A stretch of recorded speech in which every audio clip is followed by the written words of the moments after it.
As long as the Mahatma was on fast, rational thinking was completely suspended, and one thought of his countrymen was how to save his life. Once he was out of danger, people began to examine the Pune Agreement in the cold light of reason. Then it was realized that while the communal award provided 71 seats in the provisional legislature for the depressed classes, the Pune Agreement had provided 148. These additional seats would be given them at the expense of the rest of the Hindu community. In the provinces like Bengal, where Hindus had already been unjustly treated in the award, the Pune Agreement was regarded as a further injustice by the rest of the Hindu community, particularly in view of the fact that the depressed classes problem hardly existed there. Moreover, it was realized that the Pune Agreement had not done away with the separate electorate altogether. People began to ask seriously if, after all, it was worthwhile for Mahatma Gandhi to have staked his life for such an issue, especially when the communal award was from start to finish an objectionable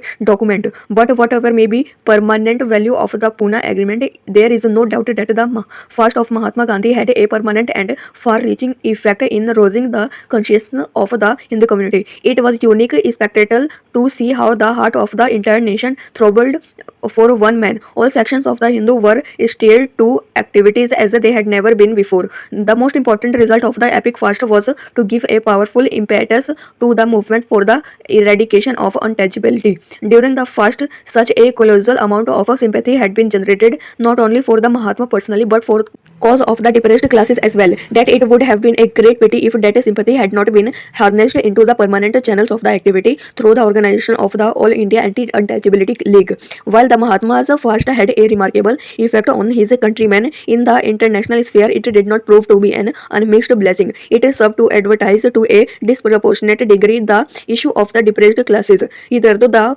would had not only one issue relating to India, the political issue, India's grievance against Britain. Now the leader of the nationalist movement himself announced to the world that there was another issue, the internal issue of such a vital importance to India that he was prepared to stake his life for it, and British propagandists were not slow to take advantage of the opportunity. In September 1932, the whole of Europe was told that the Mahatma was fasting because he was against granting certain rights to the untouchables. Ever since then, the European public have been constantly fed with stories that India is a land full of internal dissensions, where not only Hindus and Muslims but Hindus themselves are perpetually fighting with one another, and only the strong hand of British is able to maintain peace and order. This fact that another unfortunate effect which proved to be more serious. It served to sidetrack the political movement at a time when all possible attention should have been devoted to it. With the termination of the fast, the Mahatma had handed over the anti-untouchability work to the friends outside.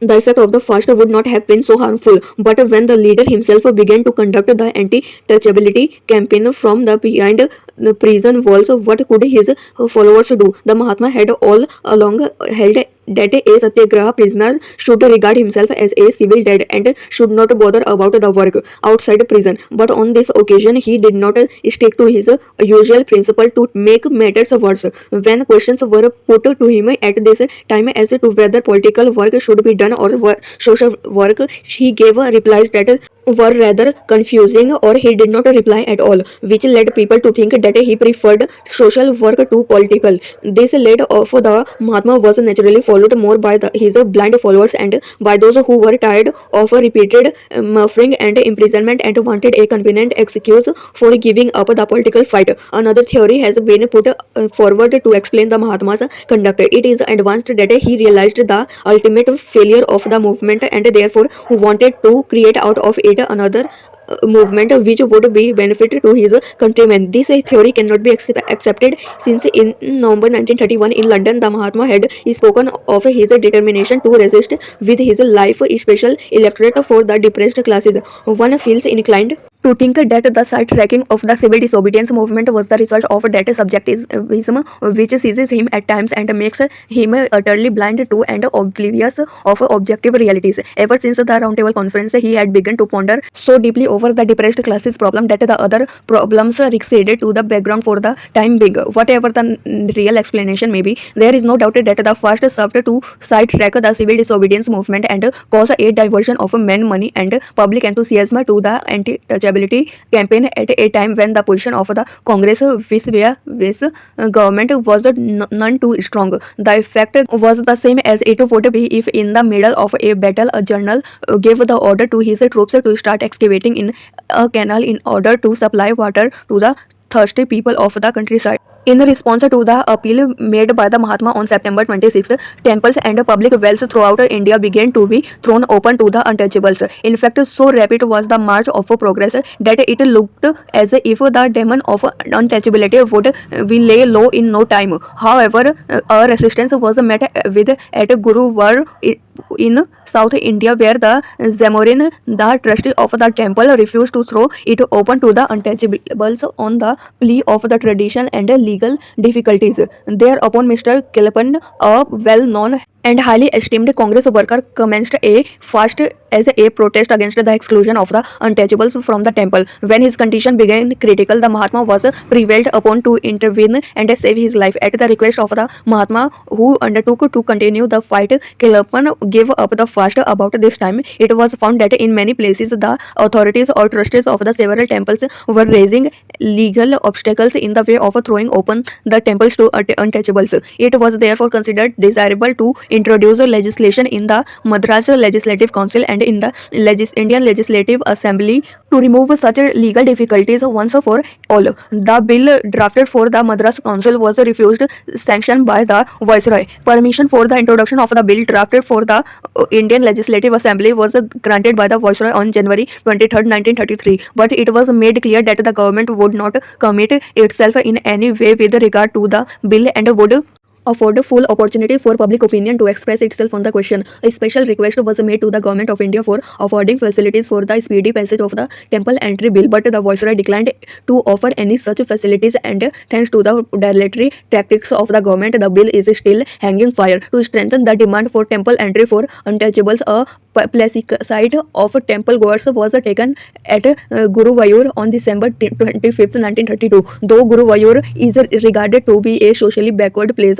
out of 20,163 votes recorded, 77% were in favor of temple entry, 13% were against, 10% were neutral.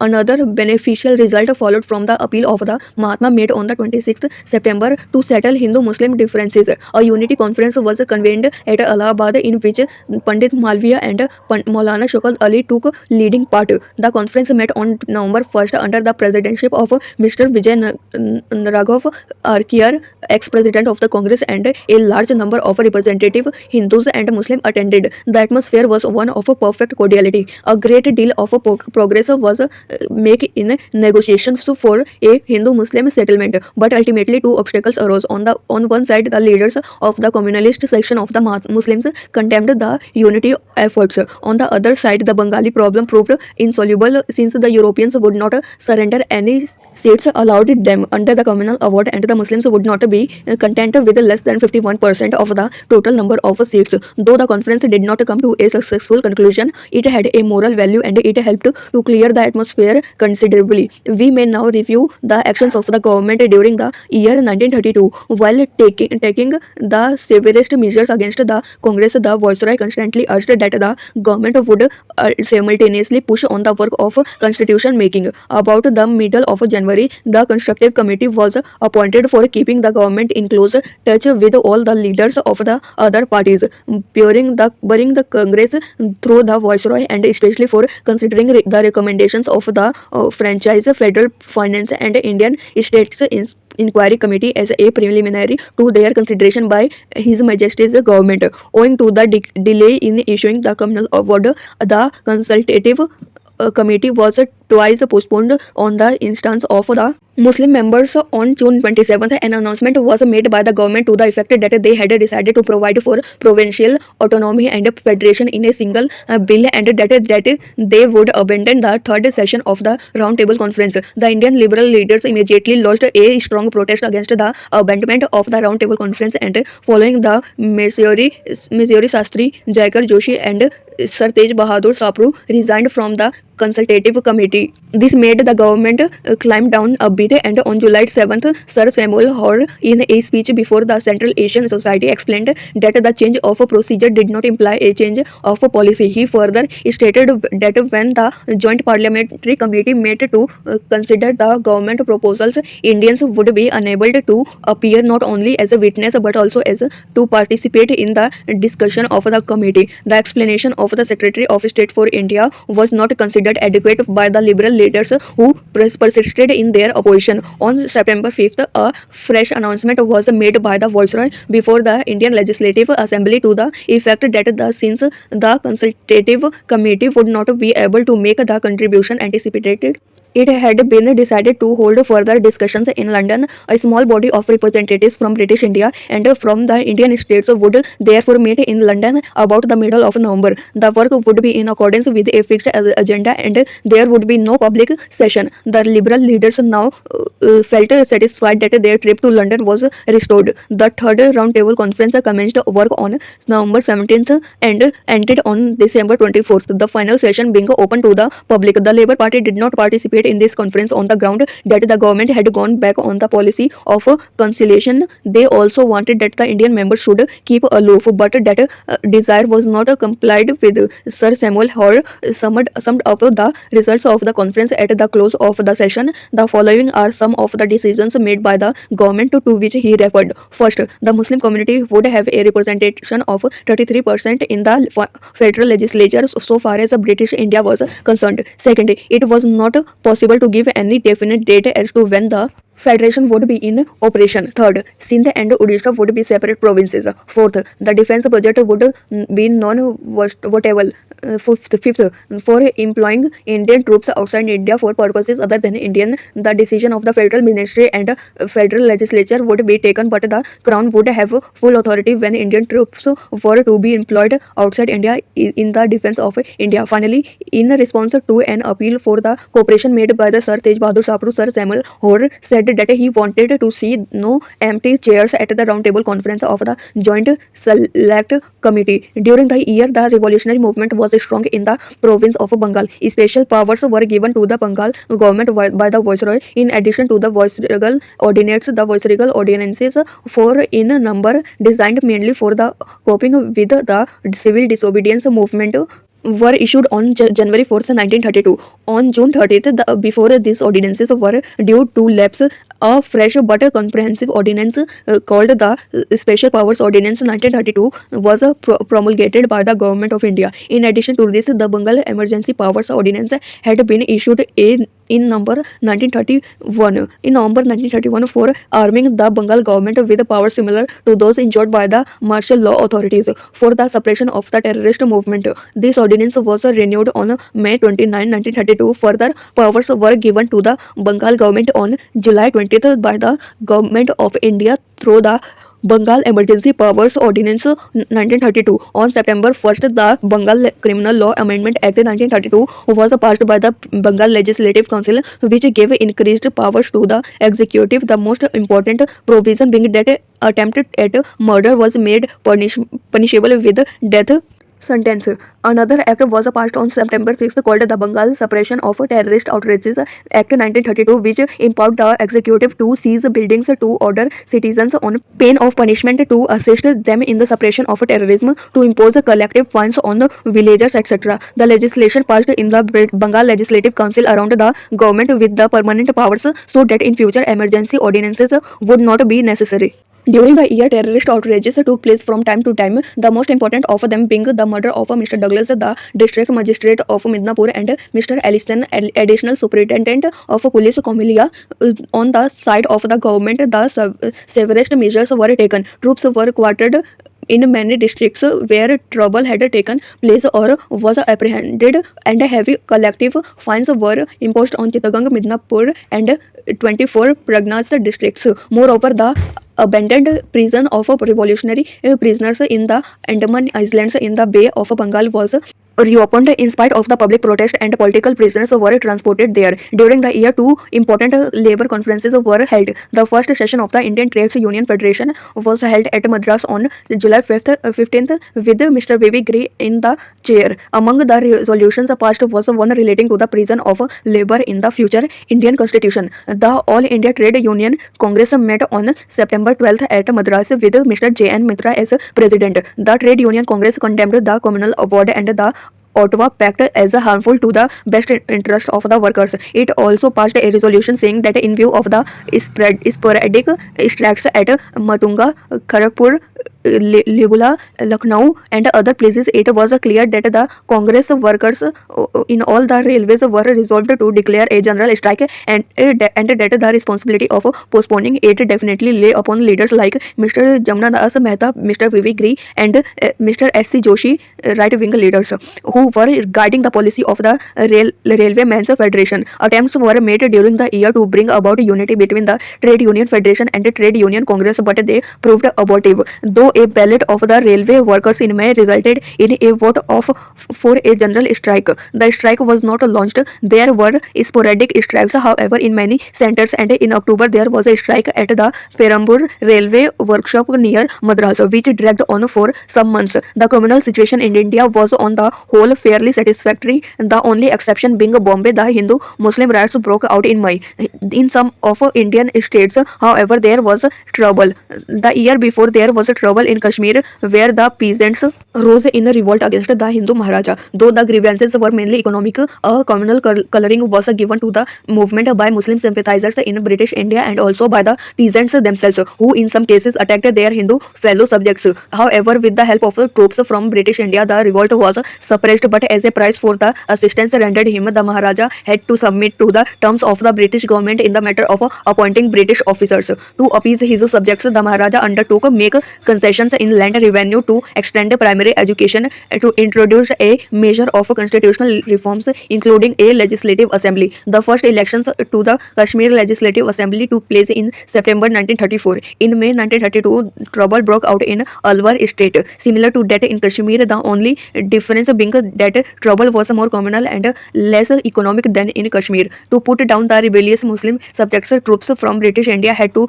be called in. The assistance was welcomed by the Maharaja, but when the British government sought to impose their conditions, the Maharaja refused to submit.